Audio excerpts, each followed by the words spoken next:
একদিকে হঠাৎ করে আমরা দেখতে পাচ্ছি বাংলাদেশ চীন সম্পর্ক অনন্য উচ্চতায়। বাংলাদেশ চীনের সাথে ডিপ এনগেজমেন্টে যাচ্ছে, স্ট্র্যাটেজিক এনগেজমেন্টে যাচ্ছে। দর্শক, আজকে নতুন কিছু ঘটনা ঘটেছে চীন বাংলাদেশে, সেটা আমার এই আলোচনায় থাকবে। At the same time Mecca চুক্তি নিয়ে নট অনলি ইন বাংলাদেশ, পৃথিবীব্যাপী তোলপাড়। তার মধ্যে মক্কা চুক্তিতে অংশগ্রহণ করার বাংলাদেশের আগ্রহ নিয়ে ভারতের মাথা খারাপ। কত ধানে কত চাল ভারত, মোদি এবং তাদের সন্তান আওয়ামী লীগ টের পাচ্ছে। কঠিন খেলা চলছে। দর্শক, ভারত বাংলাদেশের মাধ্যমে এতটা মার খাবে, ইট ওয়াজ আনইমাজিনেবল। ভারত নিজেরাও কখনো কল্পনা করেনি, আমরাও প্রেডিক্ট করতে পারিনি যে এত তাড়াতাড়ি ভারতের অবস্থা ইন টার্মস অফ বাংলাদেশ এতটা করুণ হবে, ভারত এতটা অসহায় হয়ে যাবে, এতটা ধৈর্য হয়ে যাবে বাংলাদেশের উপর ভারতের প্রভাবের ক্ষেত্রে। সেটাই হয়েছে। ভারত হতাশ, চেয়ে দেখছে যে বাংলাদেশ কি খেলছে, কিছু করার নাই, হা হুতাশ করছে, অন্তরে জ্বালা, বুকে জ্বালা, মুখ ফুটে বলতে পারছে না। আর বাংলাদেশ পার্লামেন্টও এটা নিয়ে তোলপাড় সৃষ্টি করে। মক্কা চুক্তি নিয়ে বাংলাদেশ যত কথা বলে, at the end of the day যাই ঘটুক না কেন, যত কথা বলে, ভারতের নরেন্দ্র মোদীর হার্টবিট তত বেড়ে যায়, আওয়ামী লীগের গলা তত শুকিয়ে যায়। দিস ইজ রিয়ালিটি নাও। দর্শক, ওই যে আমি বলি না, ভারত বাংলাদেশ সম্পর্কে এখন ভারতের কাটা ঘায়ে নুনের ছিটা। এমনিতে ভারতের শরীর কেটে গেছে, বাংলাদেশ কেটে দিয়েছে, তার উপর আবার নুন ছিটাচ্ছে খলিলুর রহমান, আর হুমায়ুন কবির ছিটাচ্ছে মরিচ। তো কেমনটা লাগে বুঝেন? এরকম অবস্থা তৈরি হয়েছে।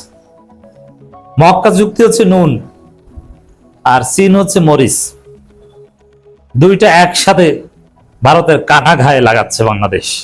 আর ভারত আমিরে জামাত বলেছেন অন্তর্জালা। কাদের অন্তর্জালা? ভারতের অন্তর্জালা। আমিরে জামাতের ভারতকে ইঙ্গিত করে যে পোস্ট, এটা নিয়ে তোলপাড়। ভারতের মিডিয়াগুলোতে দেখবেন যে লেখালেখি শুরু হয়ে গেছে। আমিরে জামাত একই সুরে কথা বলছেন, ডক্টর খলিলুর রহমান একই সুরে কথা বলছেন যে এটা আমাদের অভ্যন্তরীণ বিষয়, মুসলিম দেশগুলোর অভ্যন্তরীণ বিষয়। ভারত কোন চাটের বল? বিষয়টা এখন ওই পর্যায়ে এসেছে। ভারতের অন্তর্জালায় কারো কিছু করার নাই, পুরো বাংলাদেশ থেকে একযোগে বার্তা। এর মধ্যে আবার এখন এই এপিসোডে আমার যে আলোচনার বিষয়, চীনের রাষ্ট্রদূত ইয়াও ওয়েন বলেছেন, আজকের খবর, বাংলাদেশ চীন নবায়নযোগ্য জ্বালানি উন্নয়নে একযোগে কাজ করছে। এই যে নবায়নযোগ্য জ্বালানি, এটা বুঝেন? Renewable energy. রিনিউয়েবল এনার্জির মধ্যে সবচেয়ে শক্তিশালী কি? পরমাণু। আরো অনেক কিছু আছে নবায়নযোগ্য জ্বালানি। এর মানে কি? তাহলে পরমাণু সহায়তা নিয়ে কাজ চলছে। বাংলাদেশে কি পারমাণবিক বোমা তৈরি করতে কিংবা বাংলাদেশের পরমাণু সমৃদ্ধ করতে চীন এখন থেকে সহায়তা করবে নাকি? এটা আপাতত জ্বালানির কথা বলা হচ্ছে, কিন্তু এই যে জ্বালানি অথবা চিকিৎসার জন্য পরমাণুর ব্যবহার, এগুলো থেকেই কিন্তু বোমা তৈরির সন্দেহ বা উদ্বেগ চলে আসে।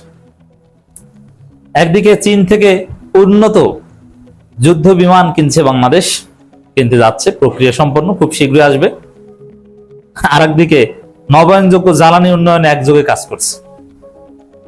এই নবায়নযোগ্য জ্বালানি, এই জ্বালানি উন্নয়ন করতে করতে আবার বোমার দিকে না যায়, ভারত অ্যাটলিস্ট সন্দেহ করবে। ইরানের ক্ষেত্রেও কিন্তু ইরান বারবার বলে আসছে আমরা পরমাণু সমৃদ্ধ করছি, বাট আমাদের যে নিউক্লিয়ার এনরিচমেন্ট প্রোগ্রাম, এটা নট ফর মিলিটারি পারপাস, এটা জাস্ট আমাদের চিকিৎসা ক্ষেত্রে এবং জ্বালানি ক্ষেত্রে। But US and it's allies never believes that. দর্শক, ভারতের ক্ষেত্রেও এরকম একটা বড় চপেটাঘাত। এমনিতে বাংলাদেশ পরমাণু শক্তি, পারমাণবিক শক্তি অর্জন করার চেষ্টা করুক বা না করুক, বা এটা বাংলাদেশের রিয়েলিটিতে আছে কিনা সেটা ভিন্ন আলোচনা, আমি সেই আলোচনায় ঢুকছি না। কিন্তু মক্কা চুক্তি যদি হয় তাহলে তো কালেকটিভ সিকিউরিটি প্যাক্ট, আর পাকিস্তান তো পরমাণু সমৃদ্ধ দেশ, পারমাণবিক বোমা আছে, তাহলে পারমাণবিক বোমা সমৃদ্ধ দেশের ক্লাবে জয়েন্ট সিকিউরিটিতে তো বাংলাদেশ এমনিতেই ঢুকে গেল। বুঝেন যে ভারতের কলিজায় কেমন আঘাত লাগছে এই দৃশ্য, যে পাকিস্তান বাংলাদেশ যৌথ চুক্তি করবে এবং চেতনাবাজরা, মুক্তিযুদ্ধ ব্যবসায়ীরা, আওয়ামী লীগের চেতনাবাজদের কি অবস্থা, ওরা হার্ট ফেল করলে কলকাতায় বসে না মরে। তো দর্শক, এগুলো এক কথা। এটা স্থানীয় সরকার মন্ত্রীর সাথে কথা বলে তারপরে বলেছেন। আবার প্রতিমন্ত্রী, এখানে স্থানীয় সরকার মন্ত্রী তিনি নিজে আবার বলছেন, মঈন খান, অবকাঠামো, বর্জ্য ব্যবস্থাপনা ও নবায়নযোগ্য জ্বালানিতে চীনের অভিজ্ঞতা কাজে লাগাতে চাই স্থানীয় সরকার মন্ত্রী। এখন এই যে অবকাঠামো, এই অবকাঠামো নিয়েও কিন্তু ভারতের মাথা খারাপ। এক সময় এই কথাগুলো বলতো ভারত, যে আমরা বাংলাদেশ ভারত যৌথভাবে অবকাঠামো উন্নয়ন, বর্জ্য ব্যবস্থাপনা ও নবায়নযোগ্য জ্বালানিতে কাজ করতে চাই। এখন ভারত এরকম কোনো কথা বলে উচ্চারণ করতে পারে না। ভারত এখন বলে যে বাবারা যাই হোক, আসেন একটু পেঁয়াজ টিয়াজ কেনেন, গরু টরু নেন আমাদের কাছ থেকে, নইলে তো আমাদের পেঁয়াজ ট্রাক লোড করা থাকে, নষ্ট হয়ে যায়, 2 দিন পর কাঁচা মরিচে নষ্ট হয়ে যাবে, আলু নষ্ট হয়ে যায়। তো দর্শক, এই যে অবকাঠামো উন্নয়ন একসাথে কাজ করতে চায়, হোয়াট ডাজ ইট মিন? এটা এই যে অবকাঠামো উন্নয়ন, এটা কিন্তু একটা স্ট্র্যাটেজিক দিক আছে। বাংলাদেশের সমুদ্রে এই যে বন্দর ব্যবস্থাপনা একসাথে কাজ করতে চায়, এই কথাও আজকে আলোচনা হয়েছে স্থানীয় সরকার মন্ত্রীর সাথে। চীনের রাষ্ট্রদূত বলেছেন, বাংলাদেশের পররাষ্ট্র স্থানীয় সরকার প্রতিমন্ত্রী বলেছেন। বন্দর ব্যবস্থাপনা, সমুদ্র, এটা একটা স্ট্র্যাটেজিক দিক।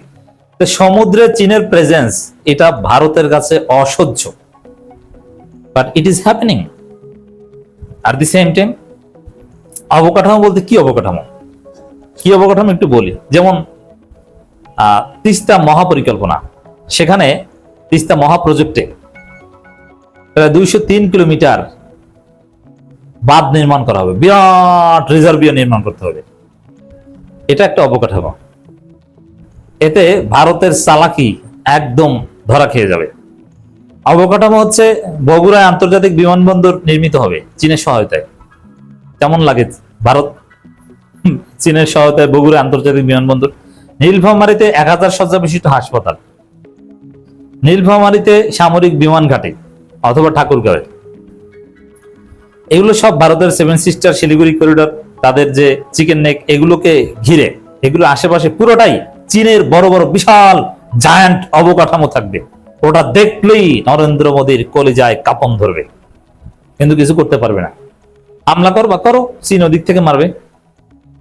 দর্শক, এই যে বাংলাদেশ চীন যে ডিপ এনগেজমেন্টে যাচ্ছে, যে এনগেজমেন্টের মধ্যে সামরিক বিমান ক্রয় করা থেকে শুরু করে অবকাঠামোগত উন্নয়ন, বন্দর ব্যবস্থাপনা, নানান কিছু আছে, এগুলো ভারতকে চপেটাঘাত করে, লাথি দিয়ে বাংলাদেশ থেকে তাড়িয়ে দেয়। তো দর্শক, এগুলো মহা সুখবর। ভারত মজা বুঝছে, 55 বছর পর মজা বুঝছে।